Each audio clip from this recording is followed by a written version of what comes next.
Entrepreneurship, it's all game. The Big Potato Podcast is yours to claim.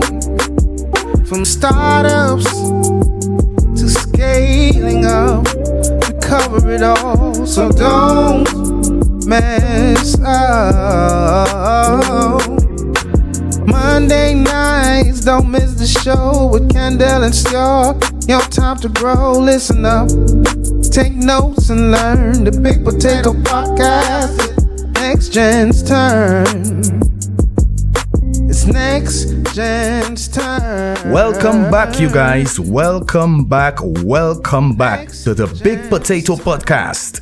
Remember, we empower entrepreneurs for today's and tomorrow's business landscape. It's light-hearted discussion delivering strategic business insights. Welcome, you guys. Thank you for joining us. Imagine tonight we are at episode number 5. Stuart, episode 5, 5 is a good number. Number 5. That's the first number I was able to count up to when I was a little boy. So I always tell that number special, but still at the starting point, a lot more to go. A backlog of entrepreneurs and CEOs and influential people to bring on. So it's a long journey ahead still. Lovely, but remember, one step at a time. While we're on this journey, our entrepreneurs locked in, we thank you guys so much. We appreciate you, everyone locked in, who tunes in every single episode. Thank you so much for your support, your feedback, for your shares, for your comments. We love it. And we want to get more of it. So remember to subscribe to our YouTube, the Big Potato Podcast, also on Spotify, so that you don't miss any of our episodes. And also check out all our social media pages on Facebook, TikTok, Instagram, and LinkedIn at the Big Potato Podcast. So without further ado, last episode, we dealt with entrepreneurship in the fintech industry. It was quite riveting, revealing, eye-opening. Any feedback on that, Stuart? Well, a lot of people started to subscribe. A lot more people came onto the platform that we have just off of that episode. You know, it appears that a lot of people trying to venture into that industry. You know, fintech, I believe it's Fintech Avenue. They had an event this week. It was successful. So it's a great industry. A lot of people are interested in it, and we see it in the views and the feedback that we got on that last episode. A lot of people tell me also that they enjoy the diversity of the guests. It's not just one industry, two industries. You know, we really try to bring a diverse amount of industries to the table. So everyone keeps asking, you know, who's next? Who's next?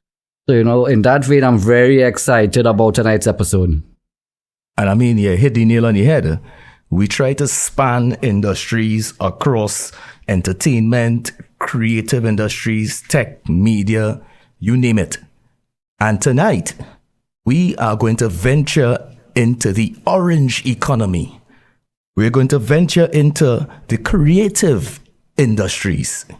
And when you talk creative industries, usually, you know, people think about musicians, artists, and people along these lines, people who create literary works. And of course, it would be remiss of me if we leave authors off that list. So for all our writers, our publicists, or authors out there, tonight is an episode for you. And if you're in some other part of the creative industry, you could pick some cues up, some gems up from tonight's episode as well, because we're talking about entrepreneurship in the creative industries. And to do that, we have an expert in the field. We decided that we need to aim for someone who could really delve into this topic and this industry with us.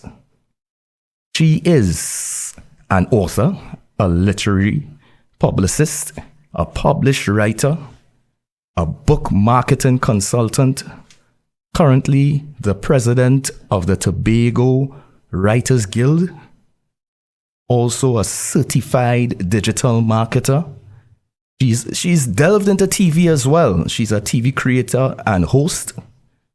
And she's also the chair of the Caribbean Women in Leadership Tobago chapter. So without further ado, let me welcome our guest tonight, Jewel Greene-George.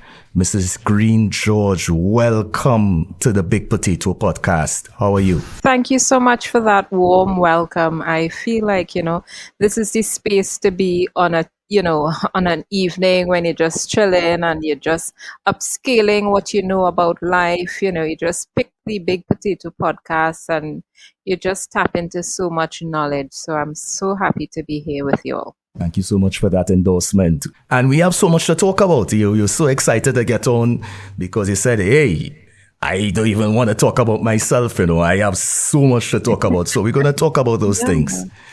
But thanks for being here tonight. And we're going to jump into our first segment one time because we want to get into the meat of the matter later on. So let's get into our first segment one time, which is, by now you guys know, what caught our eye.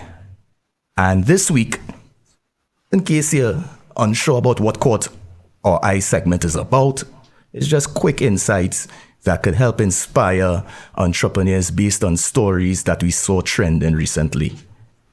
And tonight, I want to talk about an explodingtopics.com article titled 11 Top Publishing Trends 2024 to 2026. This article was published on January 8th of 2024, so it was quite recent. And it actually gave some perspective as to what is happening in the publishing industry internationally.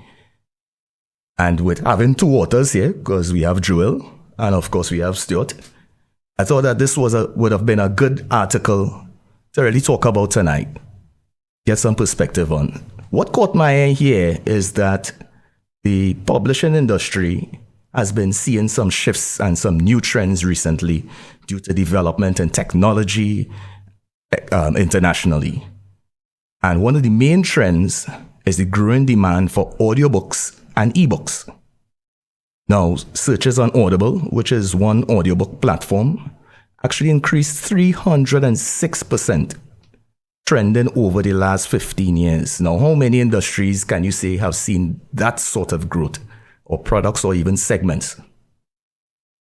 Of course, it peaked in the pandemic for obvious reasons.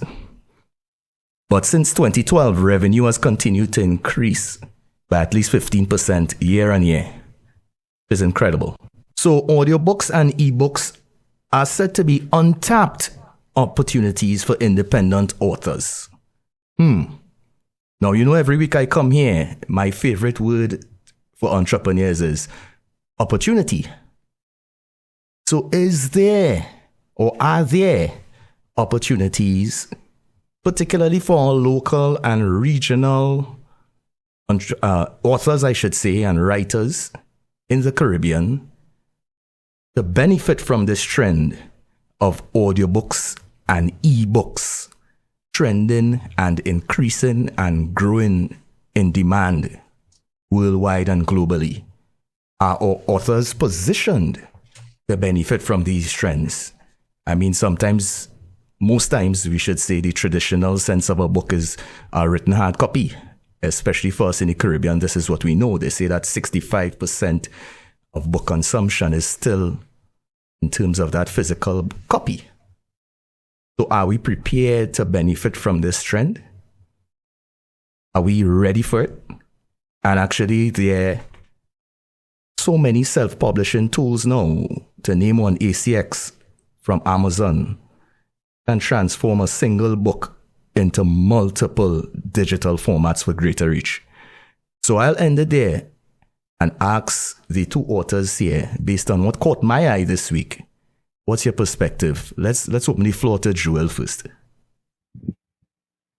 That article really brings up such a treasure trove of opportunities, as far as I can see. It's not just opportunities for authors with audiobooks. right? And we are seeing that uptrend for demand in audiobooks. And of course, COVID really skyrocketed that. But what we are seeing is the other side of it. The audiobook providers, as well as those who are doing the voiceovers for these audiobooks. So one of the things with audiobooks is the options for the voices.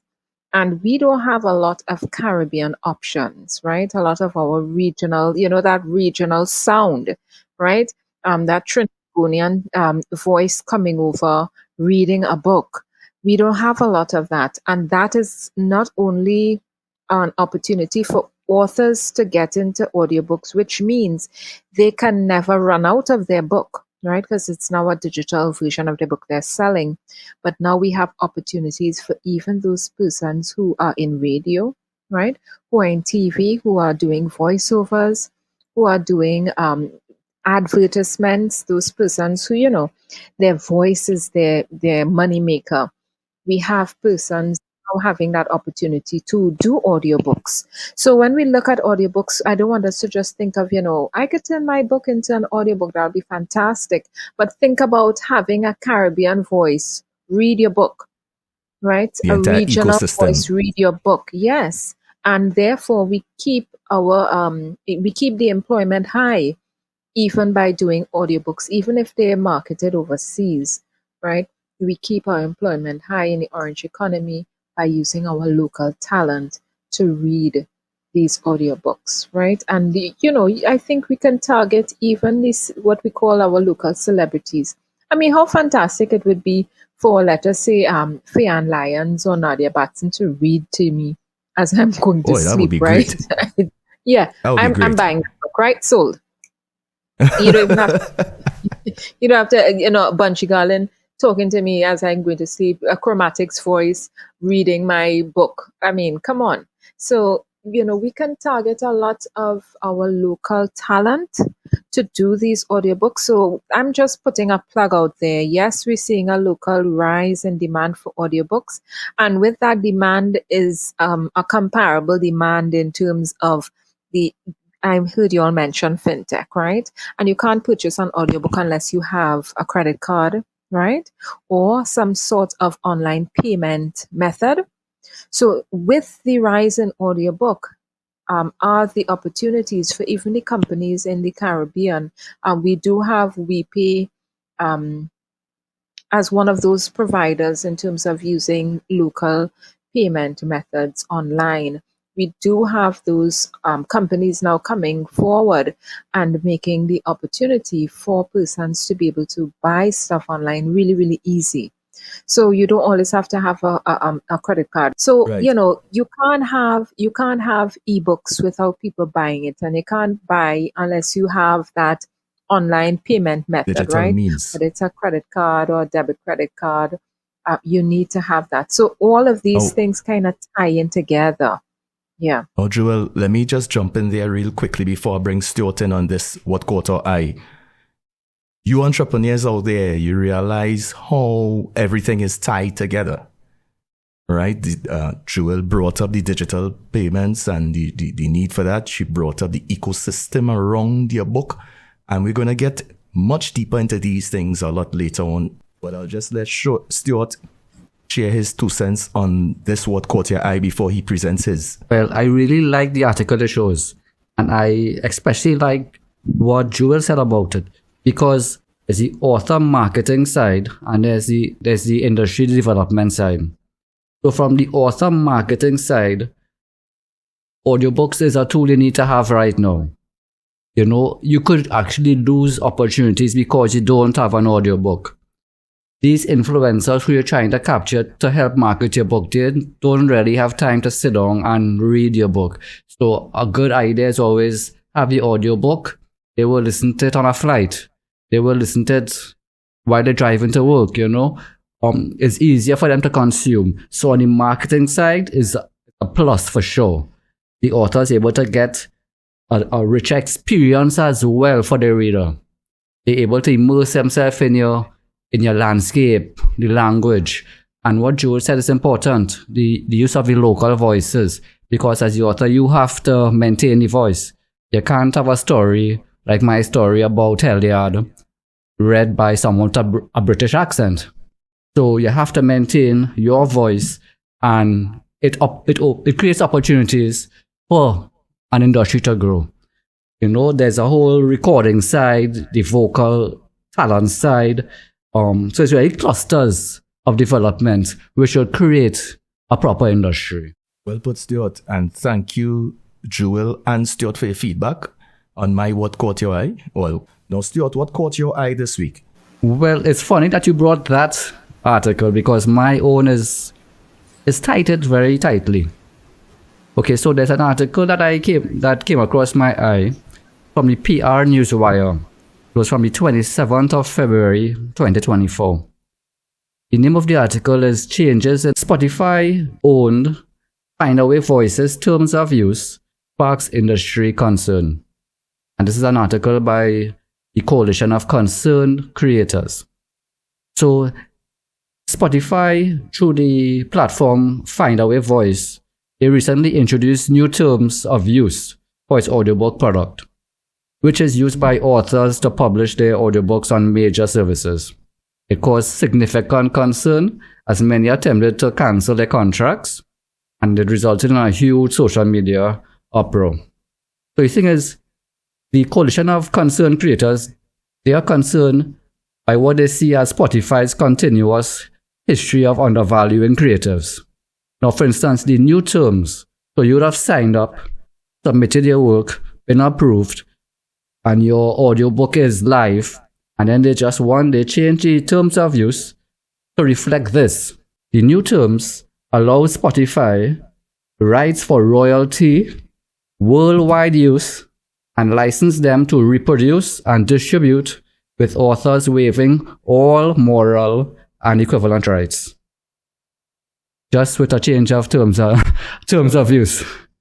All right, so my point is, you need to be updated on all the legal issues. You need to not just click, I agree. You need to review these terms.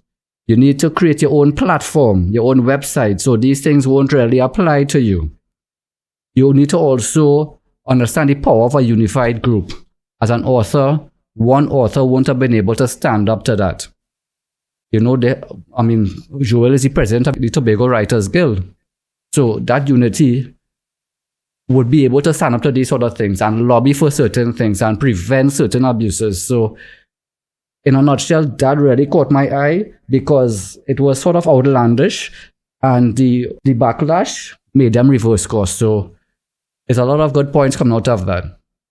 No, the thing about that is, Stuart, even in the order that we went tonight in the What Caught Our Eye, the trends are heading in one direction, and it seems as though not only the authors and the other people in the ecosystem we discussed before are ready to capitalize on these trends, but the established giants in the industry are also trying to capitalize on these trends in some unscrupulous ways, it may seem. And, is it something that we need to keep our eyes on in these terms and conditions as independent authors and writers and so on? What I will say is, the same way they're trying to capitalize, the author trying to capitalize on their own work. So don't deny them their rights. Don't claim rights. Don't just steal my IP. You want to reproduce and distribute worldwide. Or you consider that, Joel? Well, last week, the International Authors Platform, they launched a Caribbean chapter, and I attended the launch. It was virtual, and during that launch, that's when I found out about the Trinidad and Tobago Reproductive Rights Association.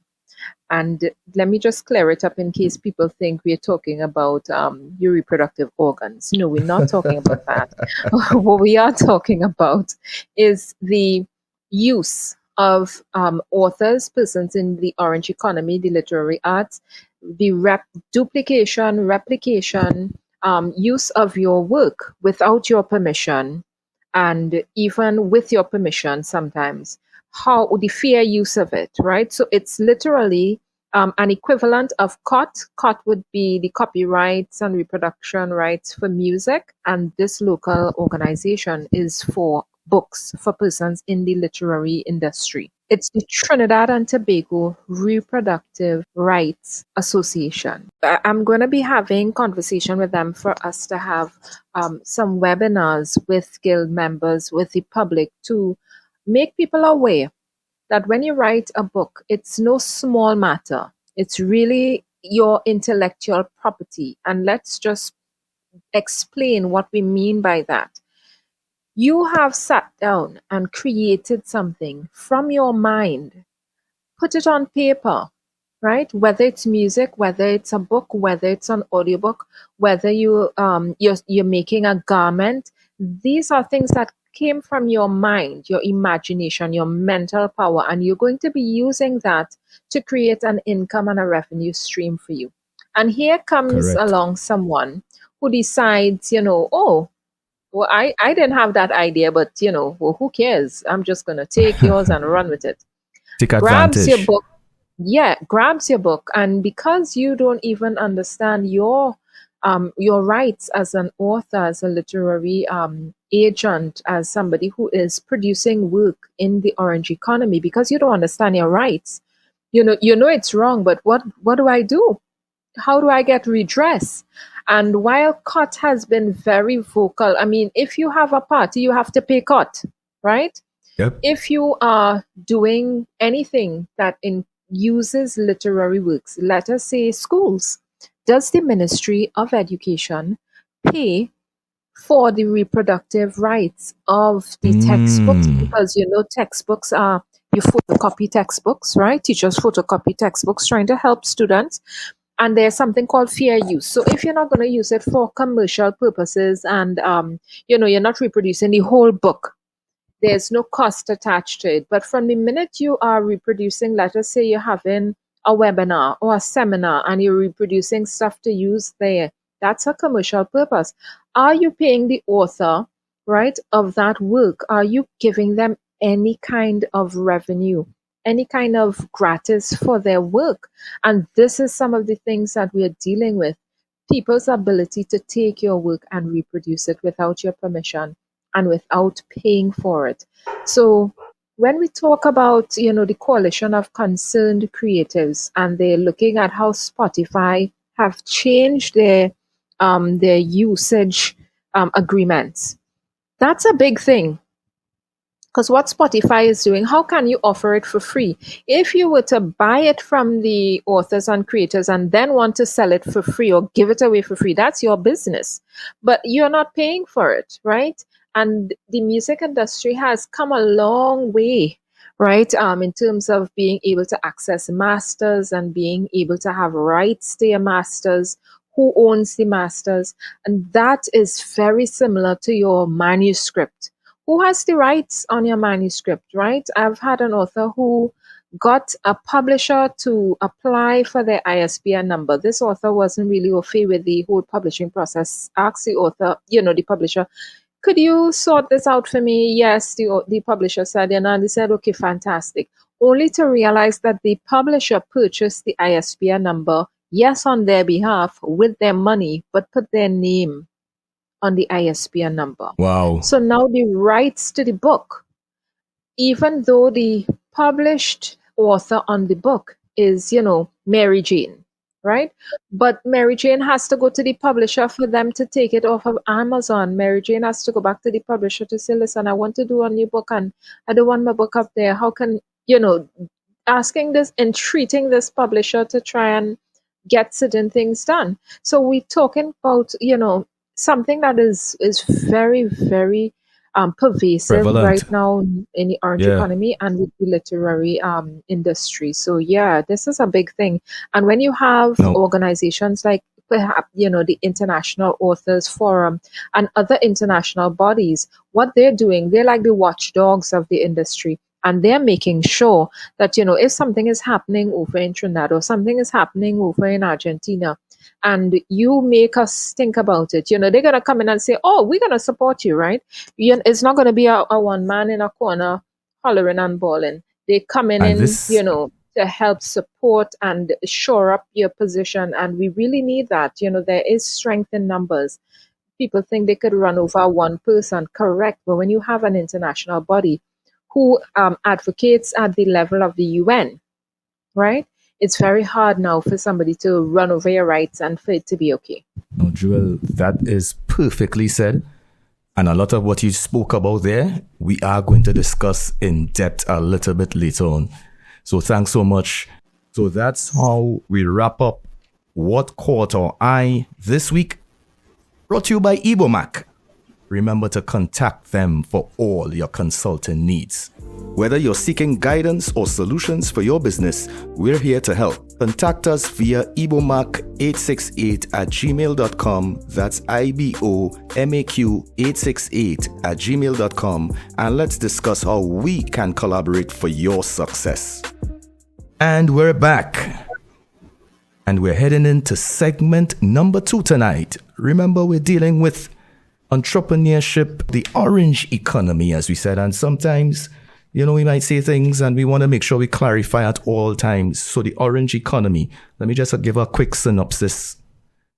That's the creative economy, also known as the orange economy, includes sectors whose goods and services, as you heard before, are based on the creation of intellectual property, such as design, visual arts, cultural heritage, new media, your content creators, software, performing arts, music, literary arts, and of course, publications. And tonight we have our esteemed guest with us to really deep dive and delve into this economy and this industry. And what are the opportunities out there for entrepreneurs, as an entrepreneur herself, as a published author herself, Mrs. Jewel Greene-George. And tell us, Jewel, there has to be some sort of story, how you became involved as a writer. How did you get into writing to drive you from then to now as a published author, president of the Tobago Guild of Writers, and everything else that you would have accomplished to this point, being able to produce your own book in terms of how to sell more books fast, strategies to sell more books fast. So tell us about that journey for you. Well, I want to thank you all for having me on your platform again. I think this is a fantastic place to share knowledge and to gain some knowledge, right? How I started off, I love to write. Since I've been a child, that's all I love to write. That's all I love to do. I love to write. I have an intimate relationship with stationery, paper, pens. Let's start there, right? You're one of those who had the pencil case. Yeah, I Huge really pencil love case, that right? whole activity of writing. So at a young age, I've been writing all sorts of things, just loving that feel of the pen and the paper. My earliest memory and joy of writing started when my mother, in standard 1, that's when they transition you from that pencil, right? You transition to the pen. So I was feeling all special. August vacation came and mom bought my sister and I, she bought us this penmanship book and your bottle of ink and your pen and stuff. So it started there. And obviously, if you're writing, you want to write something. So we started to write stories. It just graduated from there when I was in standard 5. My best friend, when you're in primary school, everybody has a best friend. My best friend and I, we wrote this book. She would take the notebook home and she'd write some of the story and she'd bring it back for me and I'd go home and write another part of the story. And so we'd go back and forth writing a mystery, like if we were the Hardy Boys or Nancy Drew, because that's what we lived on at that time. Hardy Boys. Yeah, I love a good mystery, Poirot and Agatha Christie. Now we have a lot of those stories locally to depend on and to fall back on instead of, those foreign stories. And nothing is wrong with the foreign stories, but, had I had that as a child growing up, I'm sure it would have colored my world a lot differently as well. But that's just to say, it's always been in my blood, writing. And now that we're in the digital age, we're heading into writing on digital devices, right? And I've transitioned simply from writing my own little stories into becoming an author of a book that I am in the works of publishing. So it's now for beta readers. And what's a beta reader? Beta readers are those persons who are going to take your book and really read it and say, I don't like the layout of your book. I think you could make some changes, right? Oh, I love what you did in the first part, and then you go make some changes. So right now, my book is in the experimental phase with the beta readers. I'm giving it away for free, and I'll share the link with you all so that persons could just figure out how to market books on their own, right? Because we know that self-publishing really puts authors in that space to kind of do their own thing, right? It's on, everything is on you. But not to digress, I, elevated from just simple writing and I moved to Tobago because I lived in Barbados for about 10 years. I went to school in Barbados at UWI Cave Hill. And Right.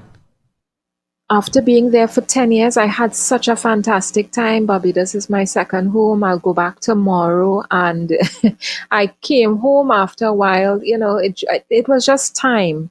I came home and I ended up moving to Tobago. And I found the Writers Guild and I was like, what? There's a space for people who write to meet. Right. There's a group. What? You found that's your tribe. perfect.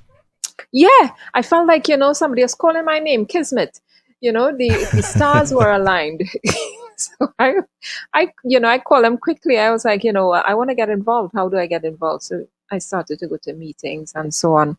And I've never looked back. It was just from a simple member attending from time to time, right? I wasn't going all the time at first. And I found it so interesting and amazing, the work that the founders of the Tobago Writers Guild had put in to get the organization to that point where I could now join, and I've been here for over 5 years, and I'm now the president of the guild. I started small, Congrats. just learning what the guild was about, and now I'm here. But I also have my own Congratulations on company, that. so I know we'll talk about that. I don't want to monopolize your conversation, but it's No. such a circular moment for me. To tell you the truth, we actually want Yeah. you to get into a little bit of your entrepreneurial side in terms of your companies and so on. Tell us a little bit about, actually, let's start with your book strategies. How to sell more books fast. Strategies to sell more books fast. What inspired that book along this journey that you explained to us? At which point you thought, did you have a book to sell and then you needed to, you learned some lessons along the way and you wanted to expound these and share these with other people as well? How did it come about? Well, let me tell you. So in 2016, December, I was in Barbados working as controller of a gold mining, precious metal mining company called Sandstorm Gold. And I was there doing the accounts and running the company at that time. And things changed in the company and I didn't feel like that was where I was supposed to be anymore. I handed in my resignation December 2016 and spent 2017 trying to figure out what I would do with myself, right? And as I handed in my resignation, I went home, I spent Christmas with my friends and, those who had become my family in Barbados. I decided, what?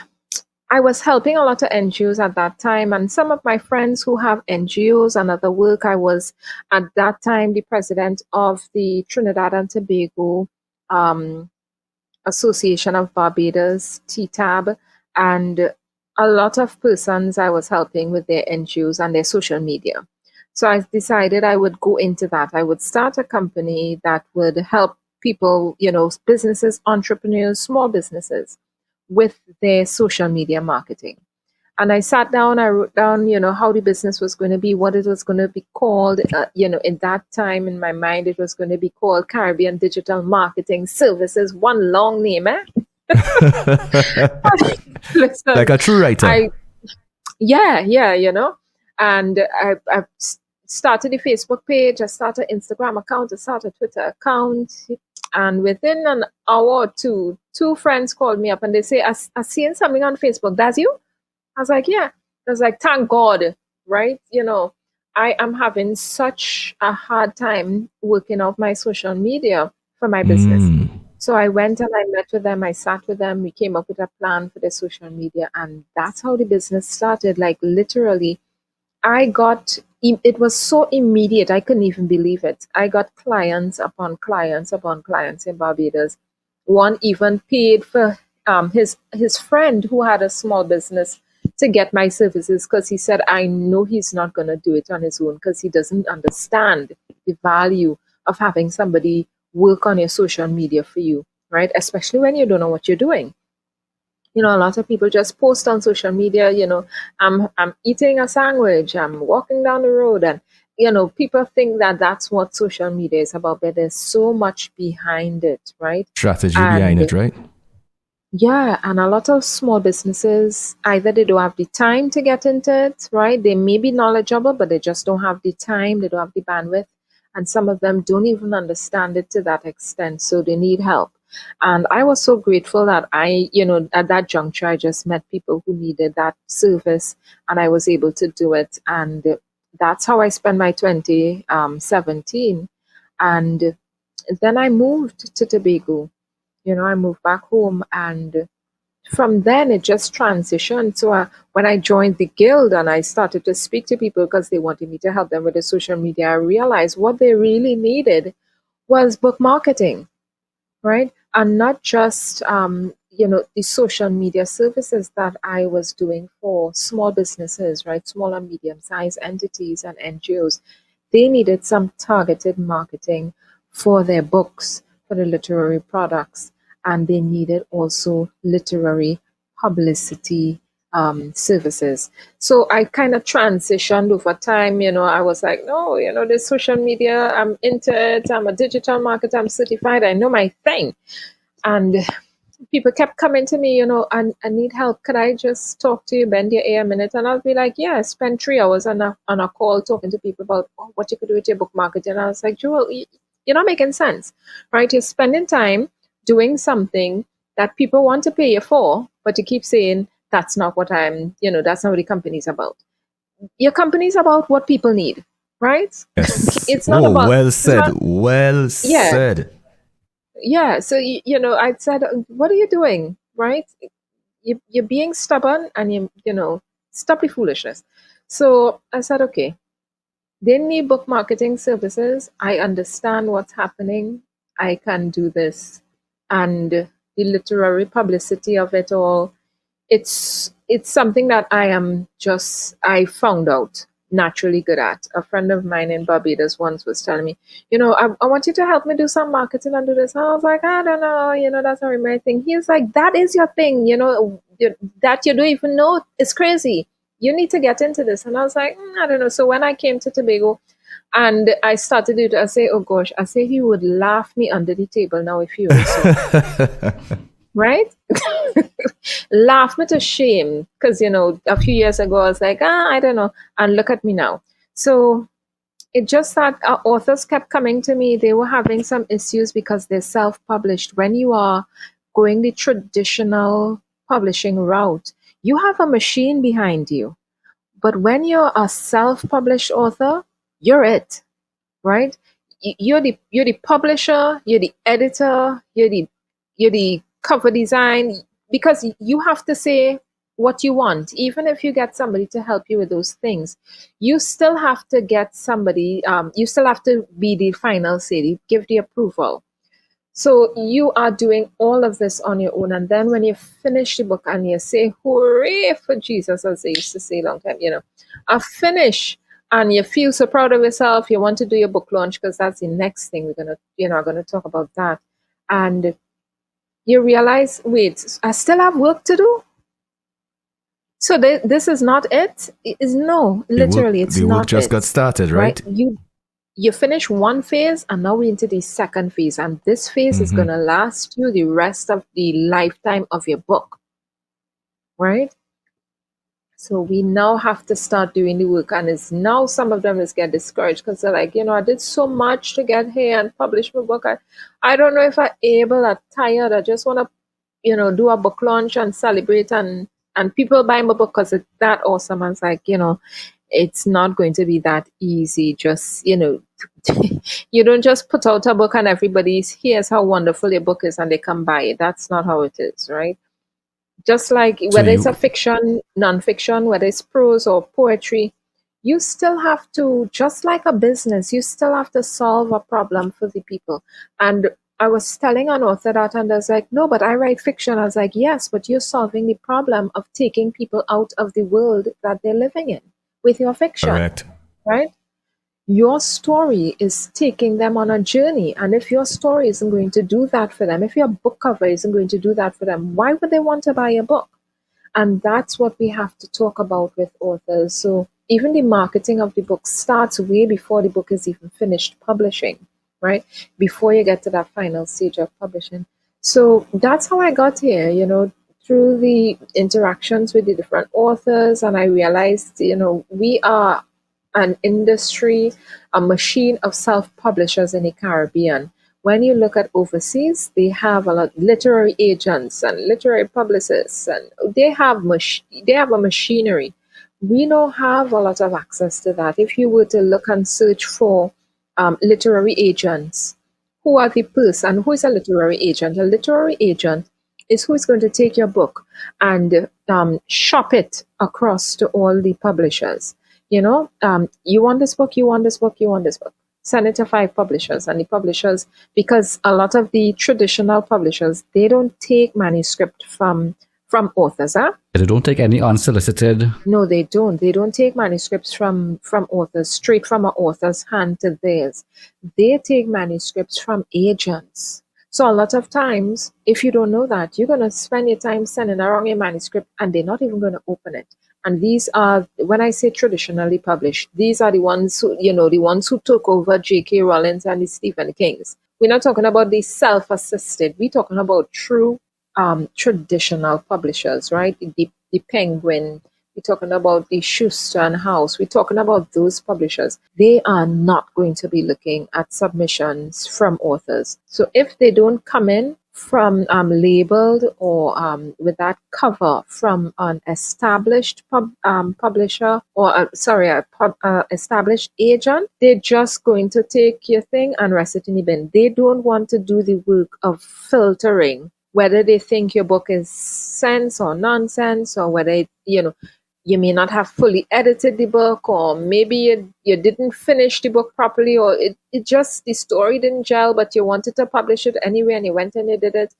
They're not going to do that. So if you are in the Caribbean and you want to go the traditional publishing route, meaning you want someone to pay you to publish your book rather than you pay a company to publish your book, right? And it might sound like semantics, but really you hand your book over to an agent, they shop it around, and they now may start a bidding war if your manuscript is that good. They say, we have to have this. Go ahead. Let me just jump in a bit there, because we delving into a number of the topics that we want to really get deeper into, and I don't want us just to gloss over them because these are fantastic points. So you showed the vision, you showed you understood who was your target audience, and you understood the opportunity and what was needed, and that is what really built you into an entrepreneur and built some of your businesses and even helped you to write your book. And on that note, I want to swing it to Stuart, because I know he has a very pertinent question to follow up on that. Well, sure. I love what you were listening. I really love what you were listening. You see, what she is showing to the audience is that every author is an entrepreneur. And you have to think like an entrepreneur. It's not have an idea, you write it down, and it will just be sold magically. You have to put together your author team.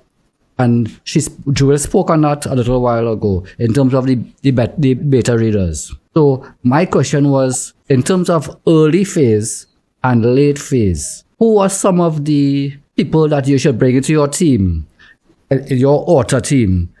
Right. So let me just backtrack a little bit. So your beta readers are those who are going to, they're not just editors. They are, persons in your target market, because you know what you're writing for. When I say in your target market, if you've written a children's book, your beta readers can't be adults. They have to be children. So your beta readers are persons in that target market who are going to read your book and give you honest feedback. I don't like the font, it's too small. The book boring. Why is it boring? So it's literally like a focus group that you're running. Then you have what we call an ARC program. So at the beginning of the project, even before you get to the end where you're saying, I've published a book, you want the beta readers to have the book in hand, right? Then you make your changes and you do all of these things to make sure it's ready for publication. And then you have an ARC program where you will have persons to do reviews, right? We'll get into that later. But what we're talking about in terms of the publishing process, whether you're in the early stages, the middle stages, or what we call, not the late, but you're at the end of that publishing process and now heading into marketing. By the way, they overlap quite a bit, right?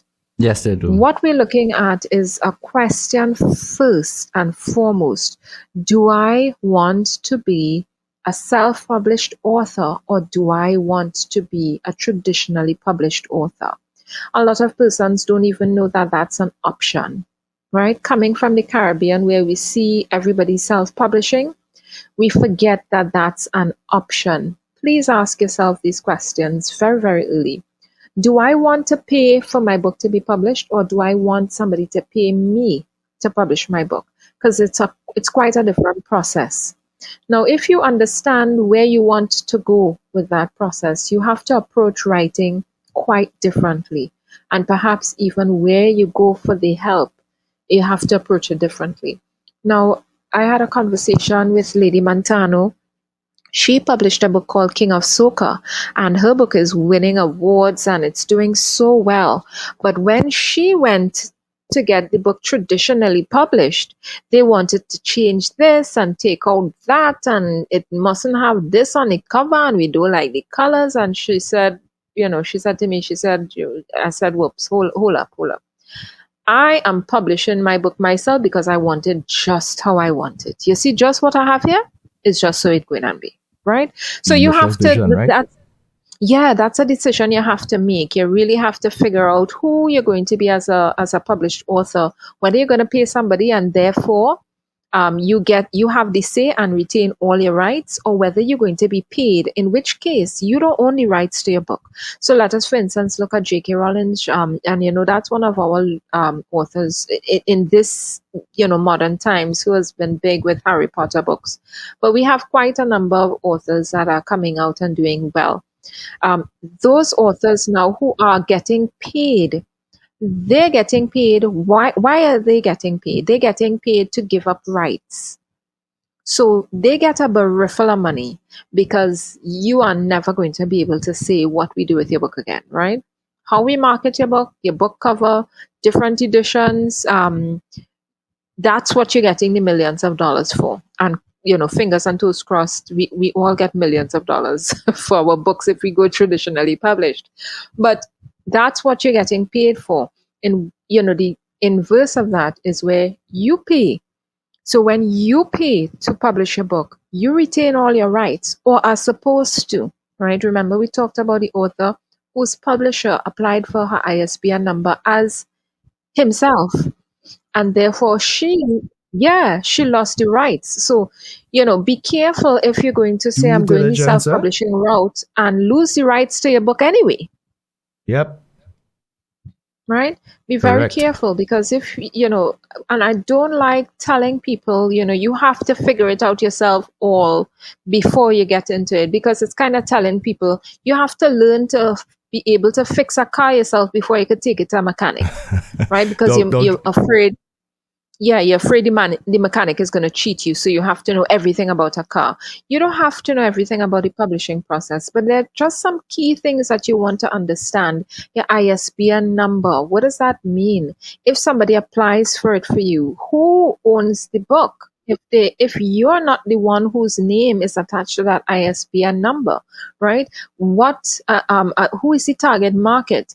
Not just age group, because I ask a lot of authors, who is the target market? And, when I'm doing that first client interview, and they said, well, children. I said, okay, well, what age group? And then some of them know, some of them don't know. And I said, well, just like you're in primary school and they are, first year to standard 5, right? Or you're in the US system where there are grades, you need to know, how old this child is and the level of words you may put in your book. So even that you have to know from the beginning, because, you want to make sure your target market wants your book. Right? And a lot of parents buy books. Children don't buy books. Yes. You're hitting on so many pertinent points that I really don't want to just go over them too much. Not a problem. In terms of the actual team, as Stuart mentioned, we're talking here, you made mention of publishers, you made mention of your beta readers, you made mention of editors, you even made mention of perhaps people that you could use as intermediaries, as the literary agents. Is there anybody else, just to wrap up this point on the team itself before we go into something else, is there anybody else that authors should consider? Because entrepreneurs have to put together a team around them, especially with the skills that they may lack in order for their products and services to be successful. So is there anybody else that we're missing that we should put on our team as authors? There's something called a street team, right? We don't do a lot of that here in the Caribbean, but that is your fan base for your book.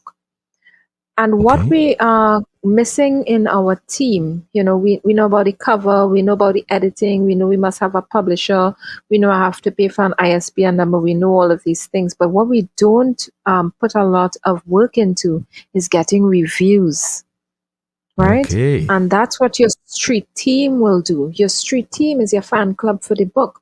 Now, how am I going to find a street team or a fan club? I mean, geez, what do I do? Go out in the street and say, who liked my book? There's a process for it. But you need to create an ARC program. That's where the street team kind of comes in, right? Where you give persons your book, your completed, finished book, for them to give you honest reviews, whether it's on Amazon.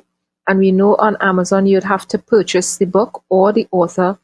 Well, that's a little tricky. Let's not get into that. But the book has to be purchased for you to be able to get that review on Amazon. But there's also Goodreads, right? And Goodreads doesn't need a purchase for you to be able to leave a review. So I would say if an author is building a team, don't forget that part of the team that is going to review your book and let people know what they thought of it, right? Why did you like the book? What did you like? What you didn't like about the book? It's not every book people want to, read from cover to cover and not find a fault. Sometimes you read a book and you're like, I don't know why you kill off this character. That was my favorite character and you kill off my character. Sometimes like the second page, right? Yeah, people come at you, right? They find you and they write you, and that's when you know you have a good book, right?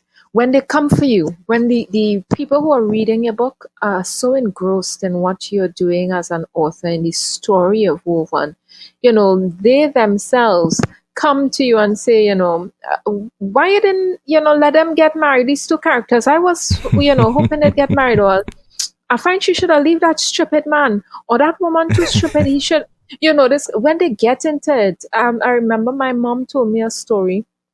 I don't know if you all may remember this. There was a kind of soap opera at night, something called Dallas. And she was telling me this story about, there was this character called JR. He loved to be hated. He was the antagonist. And he said he was grocery shopping one day, and this little old lady walked up to him and she said, I know you, it is a Western accent, I know you. You played JR on this show, Dallas. And he was like so proud, right? He was like, yeah, that's me. And she hit him wonk off, right? And she said, I don't like how you speak to this so and so character on the show, right? You need to be nice to her. And she walked off because she was so happy she saw him and give him a piece of her mind. And that's when he knew he was doing a good job. He had done such a good job weaving a story as the character of JR that he was being met on the street. People couldn't decipher who JR was and who he himself personally was. There was no divide. He was that person. And that's what you want when you're writing a good book. So I would say get your ARC program, get your reviewers, work on getting reviews, because even for Amazon, it is a space where people don't want to have to buy a book to figure out if it's good, right? Yeah. So these are things what we're looking at in terms of, your reviewers. You don't need a review for Nike sneakers, right? People tell you, oh yes, those are durable shoes. You don't need a review They for defend the Reebok if you're brand. into sports. And that's what you want for your book. You want people to say, oh yeah, I heard about this book. People really like it, right? Or I heard about this book. There's some little twist in the book. Don't give me any spoilers. I'm gonna get it and now head into the store to get my copy. I don't want to hear nothing. You want that kind of reaction. So I would say invest in your reviews. And that's fantastic feedback and great insight, Joel. So you guys heard it yourself. Build your street team, build your arc. And on that note, we're going to switch gears a bit. Well, I again think this episode is going to be one filled with gems because there's so much information in each sentence. What I want to focus on is how important is storytelling in your business, in your social media management, even with the Tobago Writers Guild. How do you've been doing stories since you're in primary school, as I said. Is that element of creativity helpful? Yeah, I mean, listen, I think one of the hallmarks of a good writer, because not all writers are published authors, right? Some of us become journalists. Some do, we do stories, we read the news, we become research writers. But one of the hallmarks of a good writer is the ability to read something or see something or even hear something and be able to turn that into such an interesting tale, right? Being able to understand what a person might find interesting in this story, right? And that's one of the things that you have to be able to do to even sell your product. We're not just talking about authors. If you were selling hair products, you have to be able to tell a convincing story. And we're not trying to bamboozle anybody, right? The story is true and you get good reviews and people like your products and they work. But you have to be able to tell the story so that people get it, right? We know that there are products out there and they tell such a good story until they buy the products and you realize they're no good. But that's what brings people in. If they don't know about your product in terms of what it can do, right? The problem it will solve for them. What would make them go spend the money to buy a product? What would make them even go look for your book, right? You have to differentiate yourself in the market, and authors have to be able to do that. So I always tell people, listen, we have kind of a conundrum in this literary arts industry.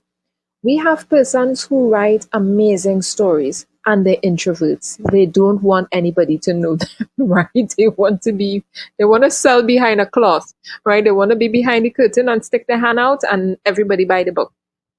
It doesn't work like that. So you have to be able to not just show yourself, there's a, we can decide how much we're going to show. But in terms of storytelling, you have to be able to pull things out of your story that people want to identify with, that people find interesting. That's kind of like an Easter egg, what they call, that Easter egg.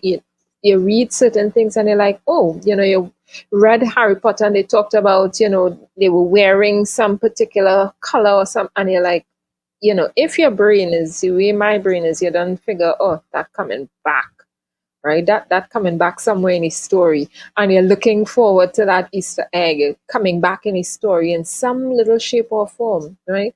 So you have to be able to weave these stories that one are unpredictable. They didn't see it coming, or they thought they saw it coming, and then when they look, it came something else, right? A plot twist. You have to be Right. able to tell a story, keep people's interest, and be true to the story you're telling, right? Some authors are great at fiction, but if you read these stories, I feel a little disconnect in this story. It doesn't feel really real. Something is missing from it.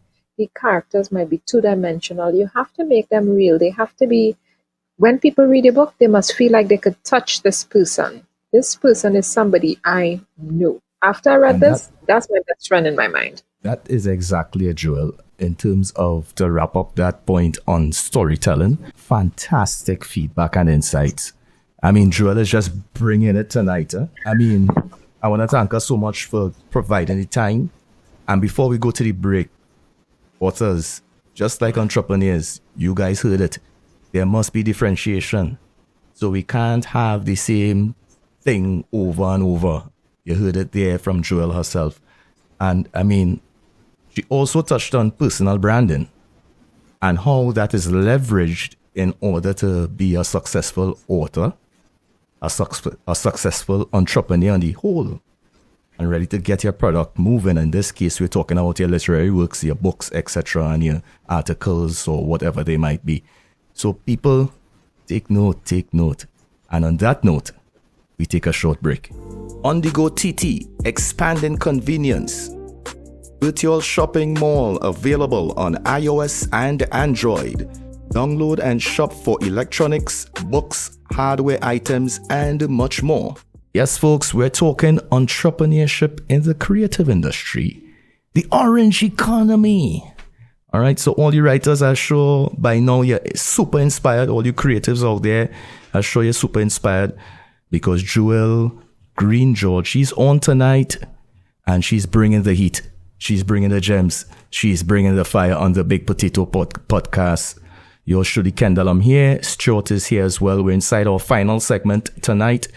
And I wanted to talk a little bit, Joel, about your involvement in the Caribbean Women in Leadership. And really and truly, generally, what does it take to be a successful woman in this industry? We're talking the orange economy. We're talking about creatives. We're talking about writing in particular. You are very successful and you continue to strive. So what are some of the key insights you could share for other women seeking growth or entering this industry? Well, I'm so glad you asked that. We're heading into International Women's Day, and the UN theme for International Women's Day for 2024 is Invest in Women, right? Accelerate progress. And we're looking at, Caribbean Women in Leadership is a regional organization, just putting in a plug for my ladies. We're a regional organization. We have 9 chapters so far, and we're growing still. And we focus on what we call sustainable goal number 5, which is gender equality, but with a very specific and unique perspective. We're looking at the leadership spaces, right? There's something called the Beijing Convention, and, authorities across the world met and talked about what's happening with women in leadership in terms of being in politics, being in spaces to make decisions, to make policies, to make laws. And we know that the political arena is where we get to do that a lot. And they realized that there was less than 33% of women in any of these spaces anywhere in the world. And that's where we came up to say, well, listen, we have to do better. We have a population, a whole portion of this population. It's more than 50%. How can they only be represented in spaces of leadership and in politics? Less than 33%. So they had set that goal, and we're looking in Trinidad and Tobago. We've met that goal of 33%. It's fluctuating since COVID, but we're looking to make sure we meet that target and exceed that target. So that's what the Caribbean Women in Leadership is really focused on.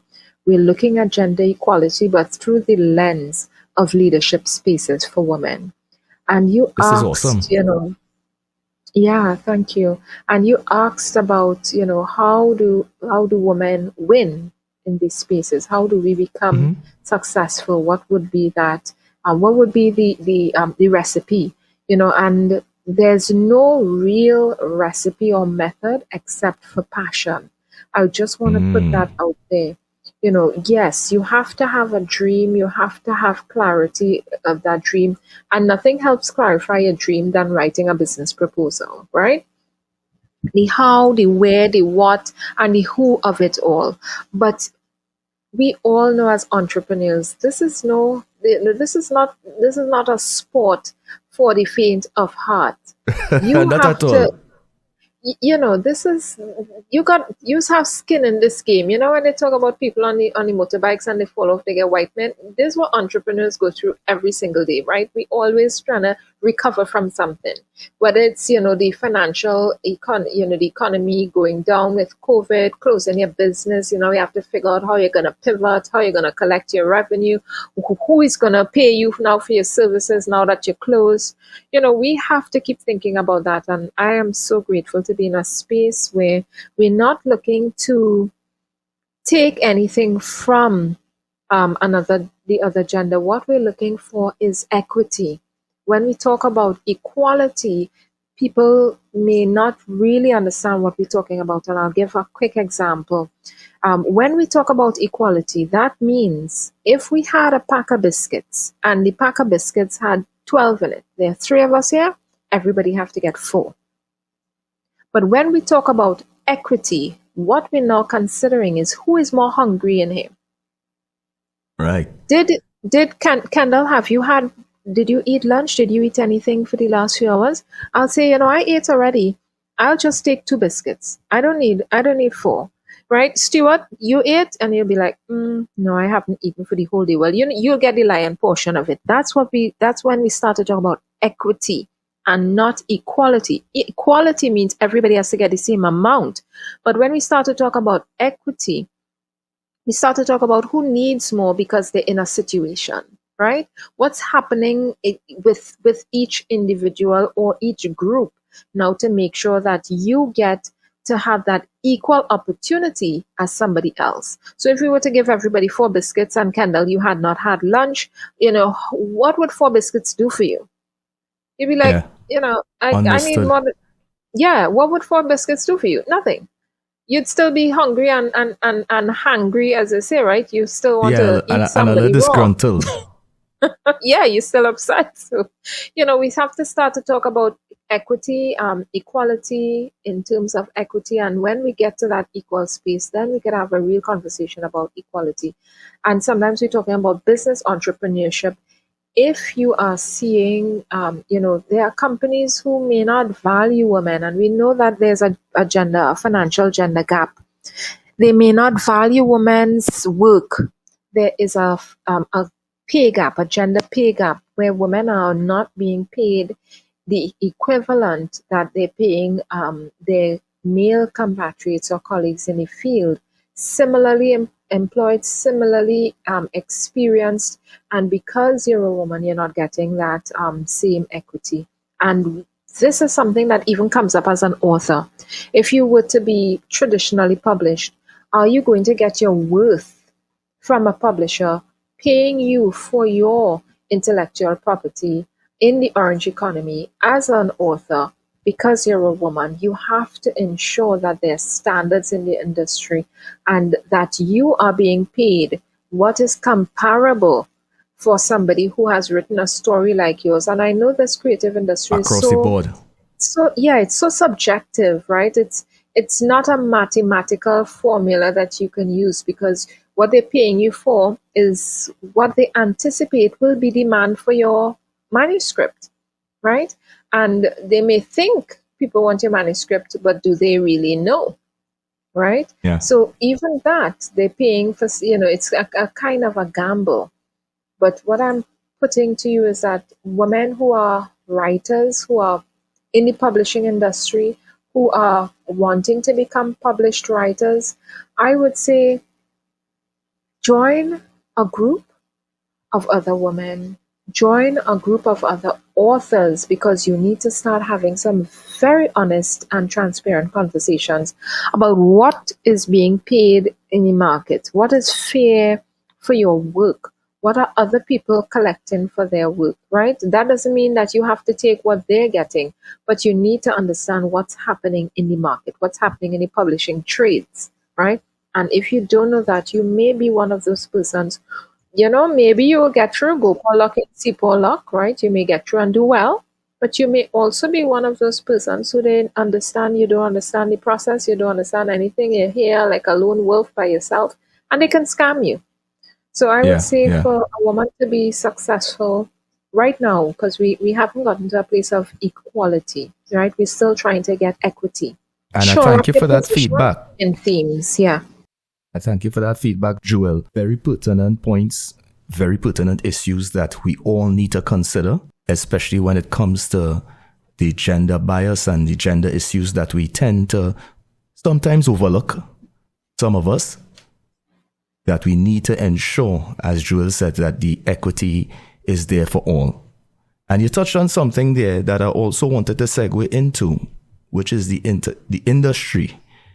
And looking at the industry, looking at what is being paid, and looking at trends and these things. And I mean, not only for women, but for authors in general, entrepreneurs, as we said. What are some of the trends in the industry right now that you think Caribbean writers in particular, from your perspective, are currently overlooking as we get ready to wrap up in a short? That's such a good question. I think some of the trends they are overlooking would be one of the things that you pointed out and what caught your eye, right? That demand that's going up for ebooks and for audiobooks. A lot of times when we look at the publishing industry and we look at the process of publishing, it's not cheap. It's expensive, and it can get pretty up there when we're talking about how much you're going to spend. Ebooks and even audiobooks, they are a lot cheaper to produce. And therefore, as Caribbean people who may not have access to a lot of options to publish quality work at a lower price, ebooks is the perfect option for us, because we don't even have to try to print that hard copy book. Right? And you'll never run out of books if you use that ebook, if you go the way of ebooks. So I would say we should focus a lot more on the digital aspect of storytelling, the digital aspect of sharing books, selling books, and of entrepreneurship. If COVID taught us nothing, it taught us that, we cannot keep depending on, as Caribbean people, on this face-to-face. We are very tactile people. We love to hug and touch, and you can't talk to a Caribbean person and they bust out laughing and they don't hit you, right? They're going to touch your lash, something, and that's how we like to operate. We like to come in your store, walk through you, but we are moving away from that in terms of the options. And I would say we need to understand the power that the digital space is offering us, the freedom it's offering us as Caribbean authors and writers. Okay, great. I have one question again, and it is actually tied to the question you answered previously when you spoke about the women's rights. How could activist authors drive change? Yeah, so I love that authors themselves can be their own advocates, right? And why do I say that? Because you alone know the value of your work sometimes, right? We always talk about, who is going to see the value in your work if you don't see it? So you're the best person to advocate for yourself as an author, as a writer, for your value. This is not, this is not a mathematical equation, right? If you're working in the public sector, there are, Service Commission has categories that, if you're a teacher 1, you get this, and if you're a public servant, 3, you get that. But when you're an author, where do we go to see what kind of revenues we should be paid? Where do we go to see that, right? So we have to advocate for ourselves first, because it may be in a small space. It may be on a one-on-one in terms of somebody reproducing your work, wanting to use your work, and what do you, what do you tell them you want to get paid for that work? But it may be on a larger scale that you're going to a publisher, and you may now be able to bring in, the bigger dog in the fight, right? What we would call, the writers' unions and all of that. And that's what the Tobago Writers Guild is hoping and seeking to do when we're heading into the areas of reproductive rights, right? Reproduction rights of your work. We want to be able to speak to those agencies, explain what's going on, and even look at crafting national policies and drafts for national policies, public consultation with other writers and authors about what do you need? What do you need from the authorities? Where should they be spending your tax dollars to support you in the orange economy, in the literary industry? Yeah? Perfectly said, Joel. And I think that is exactly the question we want to end with tonight. In terms of you being an author, a woman, of course, and an entrepreneur, what are some of the challenges and the opportunities right now in the orange economy as we want to wrap up this conversation? And I think that's the perfect point to wrap up on tonight. Some of the challenges, but before I say that and forget about my sisters who are going to be in Woodford Square on Friday, and I'm going to be part of the THA debate. We're debating Invest in Women in the THA legislature, which is the Tobago House of Assembly legislature. It is the older of the two legislature systems in Trinidad and Tobago. And I'm going to be debating in a house with a majority. I'm going to be chief sec for the day, right? Imagine. What, and Papa? we're going to be, yeah, we're going to be debating. Well, don't congratulate me yet. Let's wait and see what I do. Some, right? Some flight prices for us for the weekend or something. Yeah, use the power wisely. Oh, that's so nice of you to say. But we're going to be debating the topic of Invest in Women for and against in the Tobago House of Assembly. And that's on Friday from 10. So if you're in Tobago, I'm inviting you to come sit as what they call a stranger in the gallery and listen to the discussions and conversations. And if you're in Trinidad, I'm inviting you down to Woodford Square from 10 o'clock. We're having a rally and fair. Different NGOs will be in Woodford Square.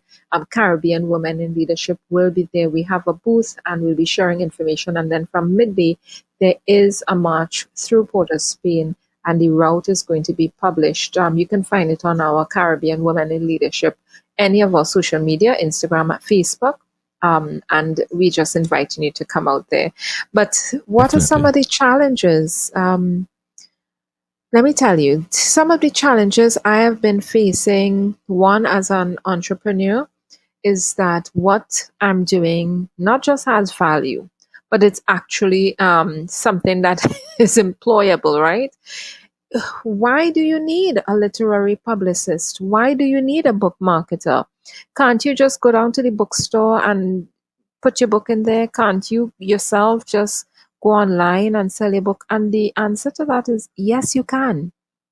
But do you have the wherewithal to do it?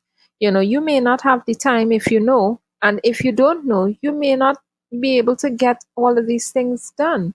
I had an author, she was telling me, so I do a show called Book Club Corner.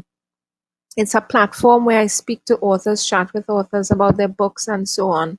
And I had an author, I was talking to her, asking her, well, where can we find a book? Because I have that conversation before we interview to make sure that during the interview, you can tell the public where to go and get your book. After you've wowed them with your awesome book, you need to tell them where to get it.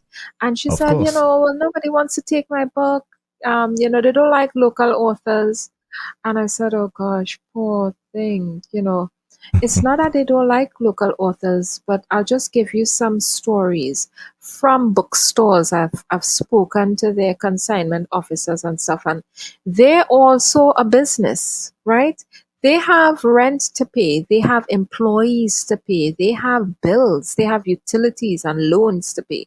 And you walk into their store as an author, with your awesome book and you're feeling so special and you just walk in, where can I put my book? And they say, oh no, we don't have any space and we have enough of those kind of books, right? And you're like, they don't like local authors, but you didn't sell your book.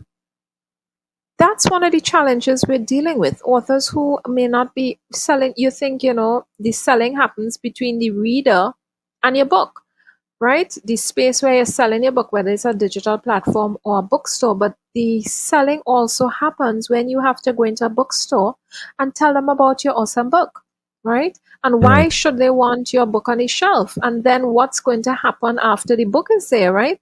Are they going to have to pay an employee to come out every Saturday morning and with a feather duster and, dust off your book because it's just in a corner dying? Or is it that you're doing capital on the promotions and shelf. people coming in, asking about your book, right? Your book, from Heliard, right?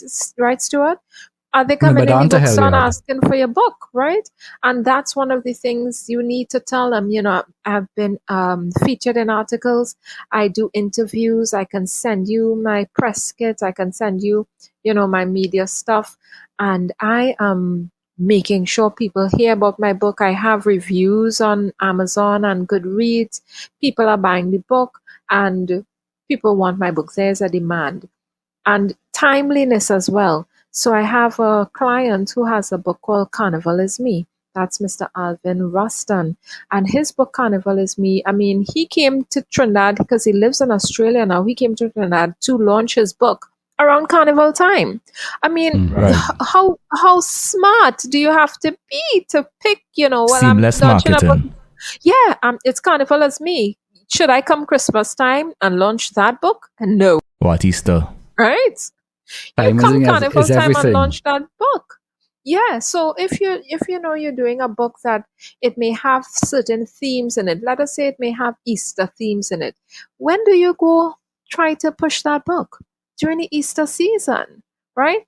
You may have themes in it about different seasons. Goat racing is big in Tobago. Maybe it is a story surrounding somebody who wanted to be a champion goat racer. When do you want to push that book? You want to push that book during goat racing season, which is during the Easter here in Tobago, right? So I'm just putting it out there. You have to understand the market you're in. You have to time it right. It's your book. It's your project. Advocate for it. Don't let it wither on the vine. Don't let it just, in a corner crying out for help, full of dust in some, little bookstore, not doing anything. You go in there and have some kind of, read aloud something, do a promotion. And the next thing I want to make sure people understand before we close off is that your book can have book products, right? Your book can have book products. What is that? What is a book product? Bookmarks, mugs, aka merchandise. Bookmarks, mugs. If you have a book that is self-help or maybe a memoir, maybe you want to pair it with a journal. Maybe that journal might have an area in the back for you to write your thoughts, right? And what are you going to write with? Something. Maybe, you can have a branded writing implement, whether it's a pencil or a pen or whatever it is. You can have a coffee mug. Right? This is a book where you're saying, sit early in the morning and have a read, or at night. You might want to have a branded wine glass. You may want to have, whatever you think is relevant. You don't just want to push products at people, but it may be relevant, right? My client, Alvin, if he did pan sticks, now, he's into pan. He's a steel pan player. He's toured the world with, Cavaliers. If he came out with pan sticks, tell me if they wouldn't sell off. And that's it, so aligned to his brand. Yes, you have to figure out what products can I pair with my book. People are so into your books. You may be doing some craft. Maybe you're doing some beaded work. Your bookmarks may be a bead. Your hand, a little bracelet for your hand. I have an author. She's into that the butterfly as a symbol, metamorphosis, change, right? And she does handicraft with the butterfly. Now she can pair her handicraft with her books where she's talking about metamorphosis and talking about, butterflies and that whole animal in coming from the from this little cocoon to coming out to be a this beautiful creature. How can I metamorphosize into that? So you can figure out not just books but book products, because you're now an author, what I call an authorpreneur, right? Or an author incorporated. You're now an authorpreneur or an author incorporated. You now have a Fantastic. product to sell for the rest of your life to give revenue. And you can rework your book every 5 years. When we were at school, they used to have a new edition every 5 years. What did they do? Change the cover of the book, right? Put an Maybe a and, couple take words, out a right? but, add a glossary or something like that. Yeah. And now they have the book going up in price. I mean, when you put the first edition, second edition, third edition next to each other, you're like, so why did we buy the third edition again? So that's just to say, if you have a book, you can every 5 years revamp it with a nice new updated cover. This kind To of way. authors? You can now, you could go to hardcover now. You could literally now say, listen, I have a series of books. I have 3 books that are, going on one into the other. Now I'm going to look at targeting book collectors. Now I'm going to start to do a hardcover that's a special edition for all 3 books, package it. So I'm just saying, there's so much that you can do with your book. Don't be challenged and don't stick in this one phase. It's one book I have to sell and that's it for you. How do I get people interested? Think out of the box, become Expand. that authorpreneur and that author incorporated.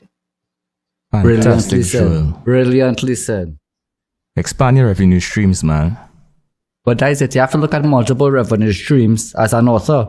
And I'll say it again. An entrepreneur and an author, not much difference. You bring out something new, engage in the market, trying to generate revenue. So you have to look at your different revenue streams.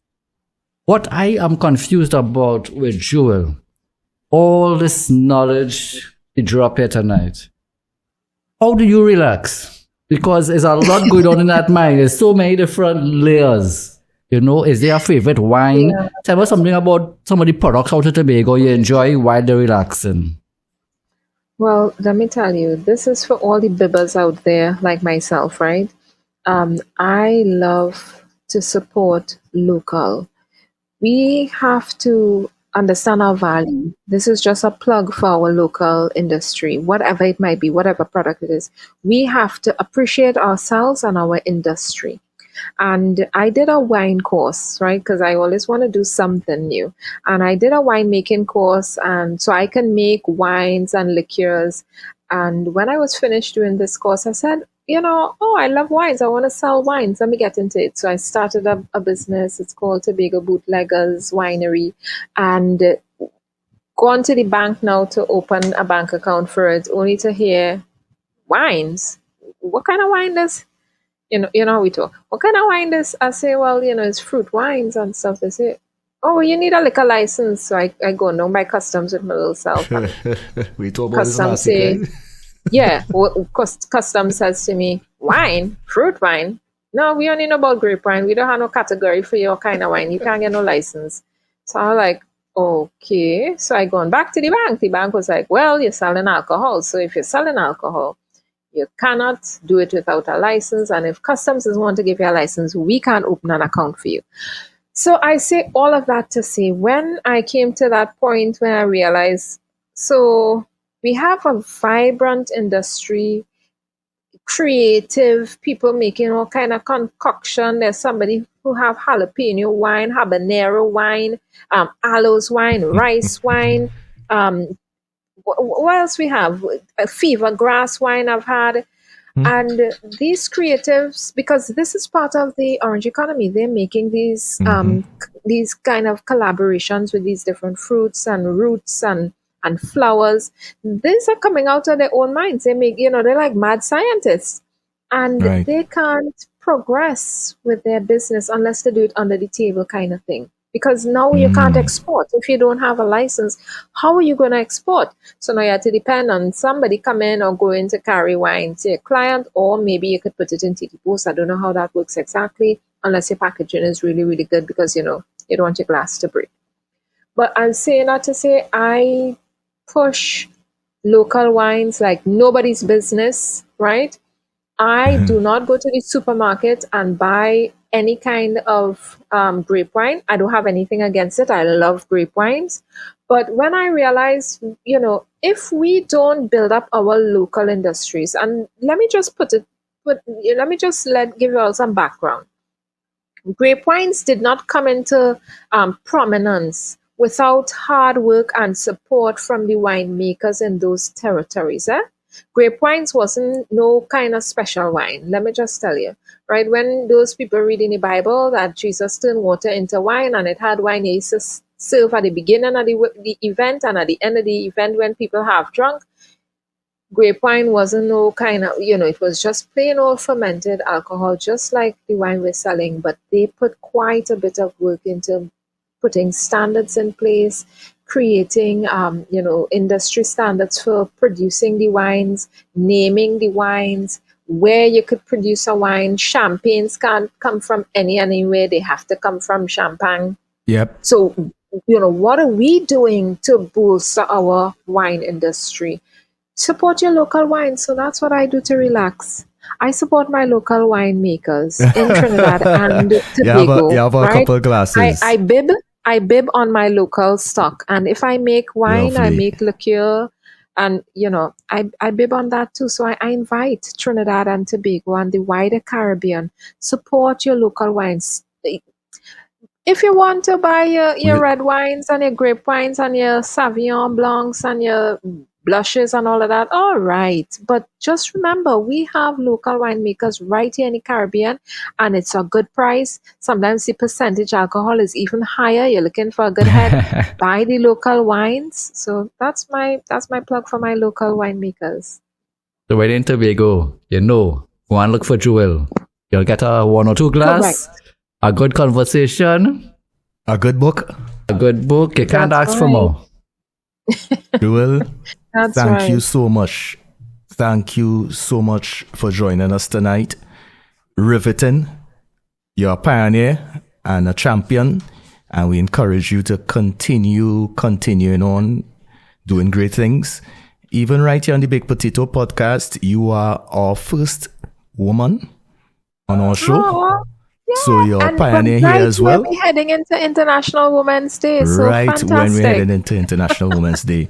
So on that note, I want to bid all the ladies, all women, happy Yes, no, stop. Women's Day. Use a deeper voice for that. Kendall.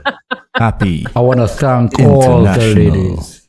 Women's Day. Much to better. all the ladies. I love Thank it. you so much for being part of our show tonight, Jewel. I really thank you.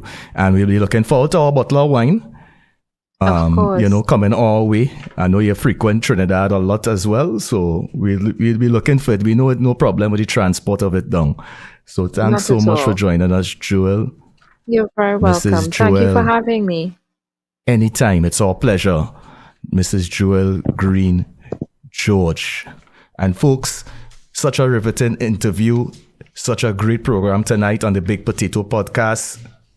I want to thank you guys so much for listening. Stuart, anything before we go? Yeah, I just want to thank Joel again. It was very informative.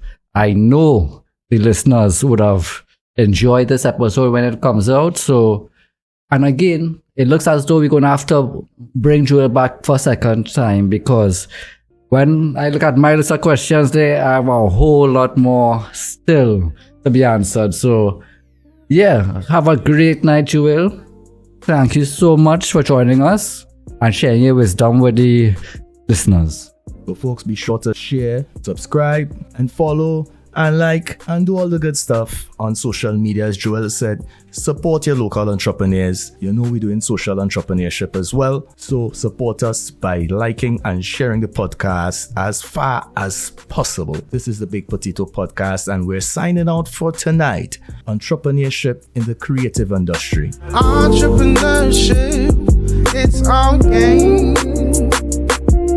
The Big Potato Podcast is yours to claim. From startups to scaling up, we cover it all. So don't mess up. Monday nights, don't miss the show with Kendall and Stuart. Your time to grow, listen up. Take notes and learn. The Big Potato Podcast, next gen's turn.